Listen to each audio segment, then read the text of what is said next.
que nos cuentes más. ¿De qué se trata esto de las ideas no se matan? Bueno, puede ser pregunta, como bien te marcaba Ana, que es pregunta, puede ser afirmación, como lo dijiste vos en un principio, no dejan de ser cuestiones del orden de la retórica, no es que hay realmente una columna demasiado distinta con signo de pregunta, sin signo de pregunta, podría llevar de exclamación incluso, o puntos suspensivos, ¿no? Bueno. Son cuestiones meramente retóricas que no hacen al fondo de la cuestión, sino a la búsqueda de un efecto. Y como usted sabe que yo disfruto de la radio vieja, la vieja radio que en Argentina muy poca gente hace, esa radio siempre apostó por los efectos, por trabajar con las artesanías incluso de la lengua, sobre todo los que no estamos muy dotados para lograr un gran efecto. Entonces muchos de los hacedores de la vieja radio han trabajado con eso, con una supuesta sutileza del punto, de la coma, del signo de pregunta. Pero bueno, no es más que eso, que la búsqueda de un efecto. ¿De qué va la cuestión? En realidad podría ir de muchas escenas. Efectivamente, como vos decís, yo elegí en esta previa del 1 de mayo la escena de Sacco y Vanzetti, pero la frase en afirmativa o en interrogativa podría representar múltiples escenas. Tal vez parte de la oyentada, digo, no sé, hablo siempre desde el horizonte de lo que uno supone como expectativas, y eso no es necesariamente legítimo. Por ahí es la frase de Sarmiento, es la frase del Facundo, ¿verdad? El Facundo, en una de las escenas, cuando Sarmiento justamente habla de su propio exilio a las apuradas rumbo a Chile, está la mítica inscripción, que después se discutió dónde está inscrita, si fue con carbón o no fue con carbón, pero una inscripción a las apuradas al fin, en francés, porque la frase en origen es una frase francesa que no tiene un autor demasiado preciso. Unos dicen el conde de Volney, otros dicen Diderot, pero no es una frase de Sarmiento, pero Sarmiento la pone en francés, que eso es una intervención, es mucho más interesante que la frase las ideas no se matan, sino que Sarmiento se jacta de poder escribir eso en francés, sobre todo para un autodidacta no carente de resentimientos, como en el caso de Sarmiento, y de genio también, por supuesto. La pone en francés y Sarmiento dice, tuvieron que mandar desde Buenos Aires una comisión descifradora, ¿no? Porque en realidad lo que quiere plantear es eso, es el no acceso de los bárbaros rosistas al francés y a entender esa frase que era en realidad una denuncia de su propia persecución. Hay una primera escena que es esa, las ideas no se matan, Sarmiento 1845, bueno, antes en realidad, 1845, la publicación por entregas del Facundo, escrito en francés, y eso tiene una connotación, uno podría decir, hasta liberal, ¿no? Sobre todo proveniendo de la Francia ilustrada. Las ideas no se matan, que hay una cuestión de fondo que no vamos a abordar hoy, una cuestión filosófica, que es, evidentemente, no se matan, o sí, o hasta qué punto las ideas, sobre todo en el campo político, que es lo que nos interesa fundamentalmente en este programa, las ideas políticas, por supuesto, son susceptibles de evolución, incluso en muchos casos es lo más deseable, en la medida en que se supone que esas ideas políticas constituyen un plan de acción, y ese plan de acción, por supuesto, tiene que ir sufriendo modificaciones, ¿no? Actualización doctrinaria para los compañeros y compañeras, ¿no? Que no es simplemente un título de una época, es una necesidad permanente, la actualización doctrinaria. ¿Cómo? Si hay doctrina, ¿por qué hay que actualizarla? Bueno, es una doctrina, no es un dogma. Entonces, evidentemente, las ideas en el campo de la arena política son susceptibles de cambio. El problema es cuánto pueden cambiar sin perder su identidad, es decir, cuánto pueden adaptarse a las distintas coyunturas para constituir este plan de acción y ir posicionándose respecto de lo que consideren que es lo alcanzable o lo deseable en cada momento, sin traicionar sus orígenes. Entonces hay una pregunta para la filosofía política o para la historia de las ideas que no vamos a responder acá, pero que es un poco el fondo y la provocación de esta columna, directamente interpelando al peronismo. Yo no voy a interpelar a la izquierda porque no milito en la izquierda, supongo que la izquierda también se hará esta pregunta respecto de su corpus ideológico. Yo creo que el peronismo retomando la intervención de la última intervención de Cristina Fernández de Kirchner y otras, ¿no? Tal vez nos estemos preguntando nuevamente, no tanto qué es el peronismo, porque no me preocupan las esencias en el campo de las ideas políticas, sino los rumbos. De las esencias no importan, más allá de que, insisto, creo que hay una identidad peronista y que hemos charlado fuera del aire con la producción de las verdades peronistas, y si nos gusta más la cuarta, la primera o la número 20, o si nos gusta más el Perón de la comunidad organizada, o si nos gusta John William Cook interpretando el peronismo. Sí. Acá hay lugar para abrevar en la biblioteca peronista o filo peronista, tenemos para mucho, pero ese es el trasfondo de la cuestión.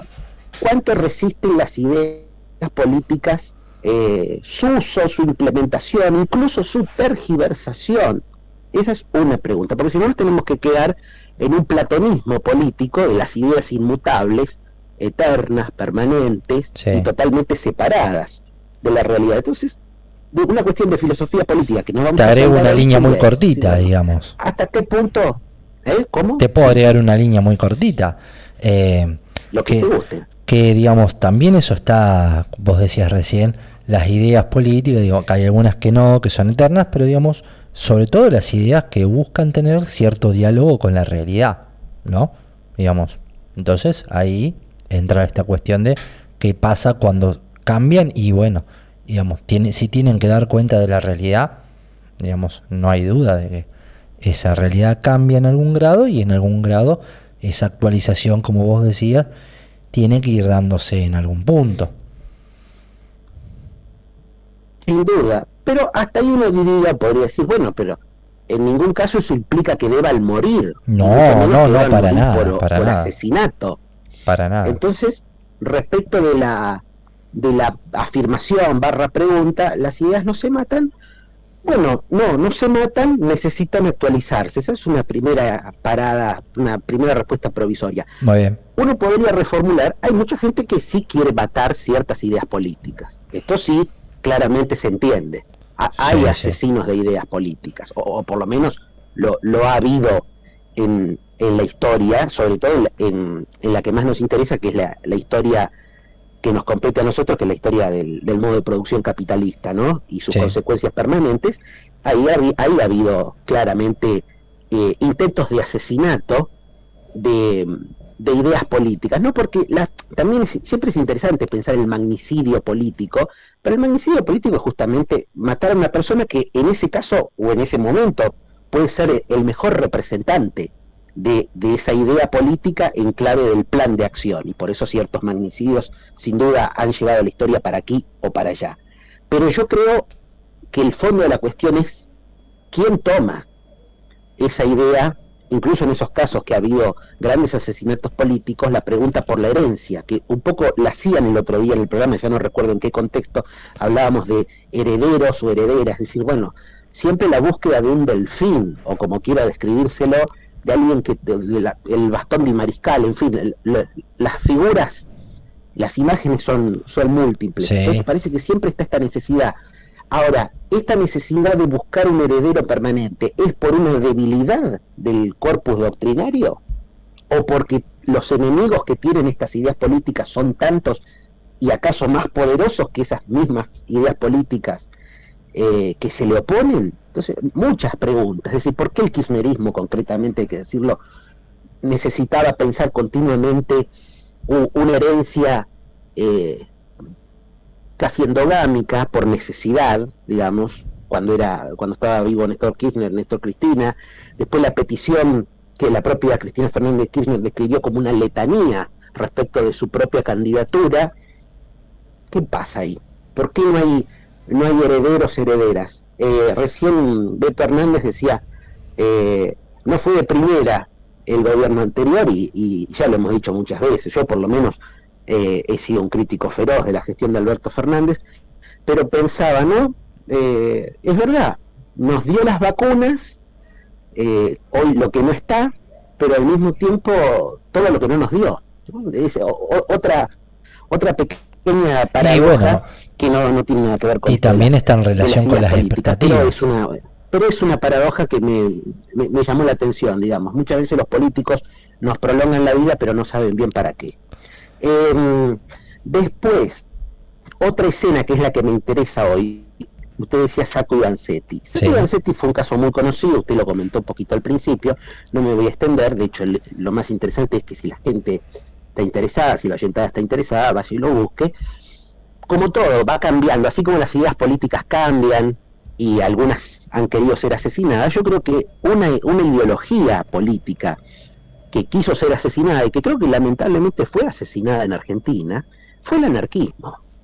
Yo creo que, porque la izquierda tiene por supuesto muchas representaciones políticas, más allá de cómo le fue al comunismo dentro de la URSS en el siglo XX, cómo le fue a los diversos socialismos, el anarquismo en particular fue una ideología, a mi gusto, de las más interesantes a nivel intelectual, de su fundamentación política, pero también de las más interesantes desde el punto de vista de la acción política. Exacto. Fue la vía de la violencia política como parte lógica del plan, los que se llamaban de la acción directa, o los que optaron por una vía de no violencia política. Por supuesto, los que más se han destacado, han trascendido en la historia, son los que han tomado la vía de la violencia política. Yo, y esto lo digo sin ningún tipo de tapujo liberal, con muy buenas razones, porque las razones de Radovinsky, de Simón Radovinsky, el inmigrante ucraniano, hoy sería ucraniano, ¿no? Claro. Que asesinó a Ramón Falcón, me parece que ese asesinato era absolutamente necesario. Así como yo le digo que hay gente que dirime en el círculo rojo, en el establishment permanente, quién tiene que vivir y quién tiene que morir, ¿por qué desde los sectores nacionales y populares no podemos decir que la muerte de Ramón Falcón fue una muerte justa, absolutamente justa y necesaria? Un represor sanguinario. De obreros y no era solo una vendetta, por supuesto usted lo sabe, sino que intentaba torcer el curso de los acontecimientos en ese momento. Así es. Y de alguna manera lo logró, aunque si uno lo juzga en términos personales, la vida de Simón Radovinsky no fue un éxito, porque después de eso estuvo 21 años detenido en la peor cárcel que existía en el país, que era la cárcel de Ushuaia. Tuvo que esperar a la segunda presidencia de Hipólito Yrigoyen para que Yrigoyen con muchas cavilaciones lo terminara indultando, y Radovinsky directamente de Ushuaia no va al puerto de Buenos Aires, va al puerto de Montevideo, nunca más vuelve, digamos, a intervenir en la política argentina. Lo vamos a encontrar a Simón Radovinsky luchando obviamente en el bando republicano de la Guerra Civil Española, y termina sus días en México en una fábrica de juguetes.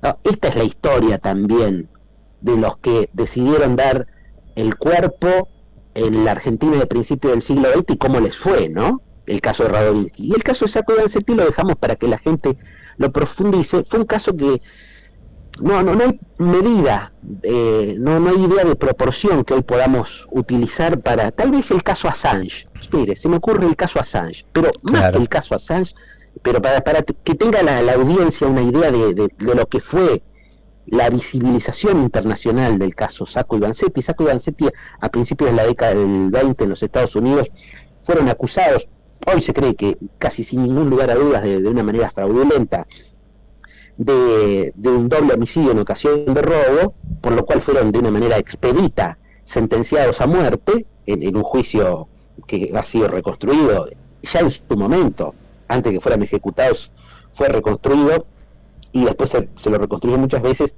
y al menos cabe más que la duda razonable de que hayan sido los responsables de ese doble homicidio en ocasión de robo, y algunos directamente dicen que eran inocentes.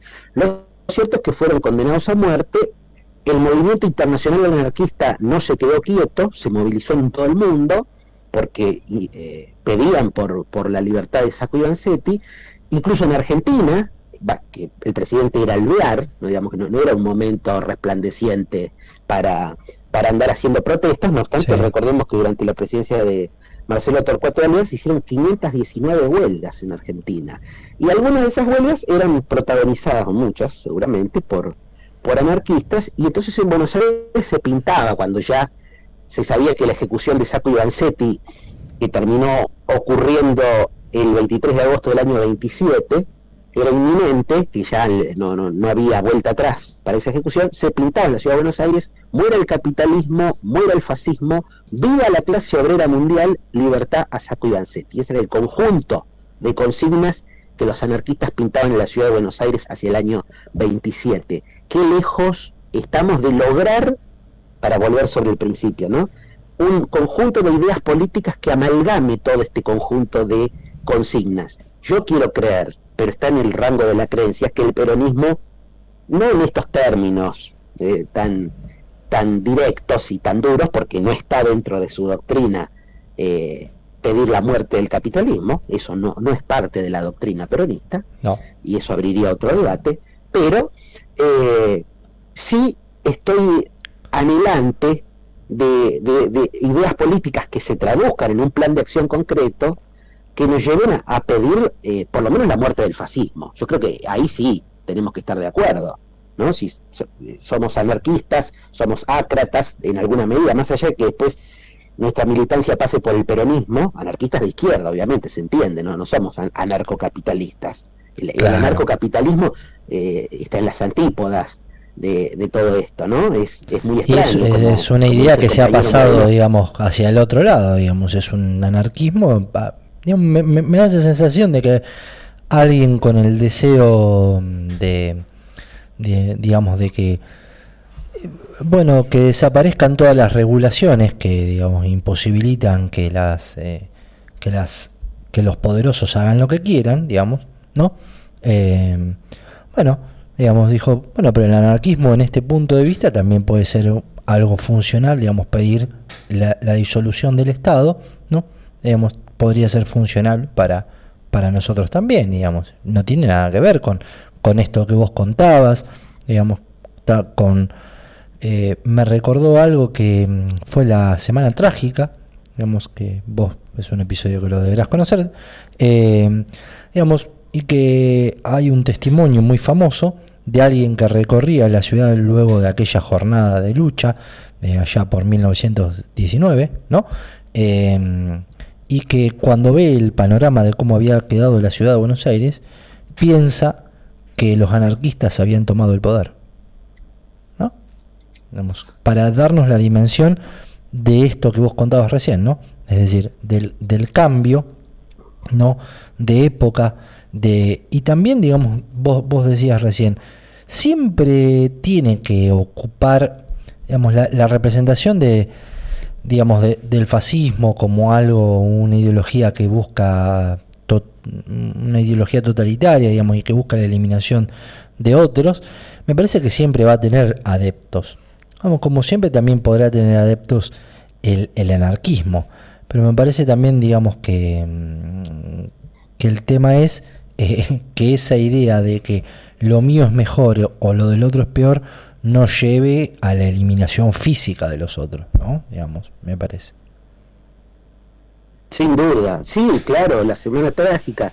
Yo que viví tantos años en Boedo, los talleres metalúrgicos Bacena estaban en esa zona. Ajá, o sea, sí. que la Semana Trágica está muy inscrita, y eso nos abriría para otro diálogo en otro momento. Exacto. Yo marcaba la presencia de Alvear, pero en la presidencia de Irigoyen, por supuesto, no se escatimaron la represión y la masacre de obreros. Es una constante del Estado argentino. Por eso hay buenas razones para ser anarquista en Argentina, entre el roquismo y el advenimiento del peronismo. Hay en distintos momentos, ¿no?, de esos 65 años de política argentina, hay muy buenas razones para ser inmigrante y anarquista en Argentina. O uno lo tenía Roca enfrente, o tenía esta democracia radical, pero que era antiobrera, que era pro clase media, pero era antiobrera, y se repite con los matices de origen que tenían, y el perfil político diferente y diferenciado que tenían Alvear y Irigoyen, pero se dirigen a la clase media. Tanto que se ha hablado de la reforma universitaria del 18 en estos días. Bueno, eso es una reforma para la clase media. La gratuidad de la universidad pública es obra del peronismo, no es obra de los gobiernos radicales de aquel momento, ¿no? También esto hay que decirlo, ¿no? Porque si no parece que todo fuera la reforma del 18. Entonces, profundicen quienes gusten la historia de Sacco y Vanzetti, es una historia apasionante, tristemente apasionante. Todas las figuras internacionales de ese momento, desde Einstein hasta Bernard Shaw, pedían por la libertad de Sacco y Vanzetti. Por eso digo, fue un clamor popular que no fue escuchado por los Estados Unidos, que quería aleccionar a los inmigrantes, en este caso italianos, ¿no? Estamos hablando de Nicola Sacco y de Bartolomeo Vanzetti, más italianos no podían ser. Querían disciplinar a la chusma italiana que iba hacia los Estados Unidos y decirles cuidado, con la propiedad privada de ninguna manera, porque ya los Estados Unidos eran los Estados Unidos, estaban viviendo su década dorada de los años 20 y no iban a permitir de ninguna manera que fuera puesto en tela de juicio la idea de que la propiedad privada, que es parte del destino manifiesto de los Estados Unidos, fuera cuestionada por un grupo de inmigrantes ponebombas, que es una representación estereotipada, ¿no? Porque no solamente ponían bombas, sino que tenían un sentimiento de comunidad y de justicia. Exacto. Que más allá de que no tuviesen una noción de Estado, tenían una noción de solidaridad. Y ahí se hace importante la causa anarquista en la izquierda, que es lo que no tienen los anarcocapitalistas. Los anarcocapitalistas no tienen Estado, no desean Estado, pero tampoco desean solidaridad alguna con el otro. Todos los que eran canillitas, panaderos, en la Argentina del principio del siglo XX mayormente eran anarquistas, y estaba ligado justamente a un oficio y a la solidaridad del conocimiento del oficio y de compartir lo que se iba logrando a través del trabajo. Los anarquistas hicieron bibliotecas populares, como no hubo en Argentina. Escuelas, tenían sus propios ámbitos de formación, sus propios ámbitos de socialización, ¿no? Pero claro, David, yo recuerdo que cuando se inauguró aquí en Lincoln una biblioteca Norma Pacho, en un centro cultural importante, independiente, yo leí un fragmentito de un anarquista que creo que incluso firmaba con seudónimo, la mayoría tenían que firmar con otro nombre porque la persecución era permanente a principios del siglo XX en nuestro país, y él decía, bueno, inaugurando ellos mismos una biblioteca anarquista, no hacían ningún proselitismo o estaban siempre alertas respecto de cómo las cosas pueden ser cosificadas o pueden ser meramente ornamentales. Decían, ojo, estamos inaugurando una biblioteca que es una biblioteca anarquista, pero la biblioteca si no tiene vida no sirve de nada, ¿eh? Y esto lo decía exactamente un anarquista a principios del siglo XX, y después se refiere, porque a los argentinos nos encanta pensar en nuestras grandes instituciones y qué haremos sin nuestras grandes instituciones, lo cual no estoy diciendo que me da lo mismo que haya o que no haya CONICET, que haya o que no haya Biblioteca Nacional. Estoy diciendo que las haya, que haya CONICET, que haya UBA, que haya Biblioteca Nacional, pero después tenemos que dar el debate del acceso. Este mismo anarquista, yo también esto lo leí en Lincoln, se dirige al ilustre Paul Broussard, al que Borges luego encomiaría tanto como su más ilustre antecesor en la dirección de la Biblioteca Nacional, y le dice al señor Broussard, los horarios de la Biblioteca Nacional son totalmente incompatibles con el de un trabajador. Algo absolutamente concreto. No puedo decir que no hay nada ideológico, y al mismo tiempo no se me ocurre nada más ideológico que denunciar que los horarios de acceso que tenía la Biblioteca Nacional a principios del siglo XX en Argentina eran totalmente antipopulares, era para gente que no trabajaba. Bueno, entonces, eso me parece que muchas cosas de esas están vigentes, y esto por supuesto no busca ningún tipo de funcionalidad respecto de la sanción de la ley Bases, por ejemplo, ¿no? Pero lo que no tiene que impedir es el debate de más largo plazo, que es, bueno, salvemos nuestras instituciones, pero después que realmente las salvemos para beneficio del conjunto, y el conjunto es el conjunto del pueblo, no solo de la oscilante clase media argentina. Me ha parecido espectacular, Andrés, esto, digamos, y también, digamos, esto último que decías, digamos, cómo, digamos, estas instituciones necesitan, digamos, encontrarse, digamos, con sus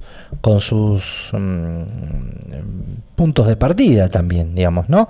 Digamos, si algo que empieza en general en toda la sociedad, como son las instituciones, ¿no? Digamos, también tienen que encontrarse, porque muchas veces nos sucede que que hay que dar explicaciones en estos momentos, ¿no? Digamos, como el otro día hablábamos de esto, de si tenemos que explicar muchas cosas en este momento, y bueno, es porque algunas cosas no estaban claras antes. Entonces, digamos, y esto, como también bien vos decías recién, es la necesidad también de abrir debates sobre muchos temas para que, evidentemente, si hemos llegado hasta acá, digamos, y esto es lo que está pasando, bueno, algo ha pasado que no se hizo bien y que se necesita rever para que se haga bien. Así que te dejo para el cierre y ya nos vamos despidiendo también nosotros. Nos despedimos, hay mucho para ampliar desde aquí, desde este conjunto de tópicos, y reformulando el nombre de esta columna, seguro que hay gente que quiere matar a las ideas más progresistas, seguro, siempre lo habrá, pero también tendríamos que pensar que hay veces que las ideas más progresistas que nos interesan defender pueden morir por inanición. Entonces, y ahí ya la responsabilidad es nuestra, no del enemigo. Muy bien, Andrés, lo has hecho maravilloso. Bueno, te dejo un saludo y seguimos en contacto y ya pronto estaremos recibiendo novedades tuyas, a ver de qué se va a tratar tu próxima columna. Gracias y bueno, todos los que estuvieron escuchando luego pueden repasar esta columna en YouTube. Bueno, te saludamos, Andrés, gracias. Un abrazo, que estén bien.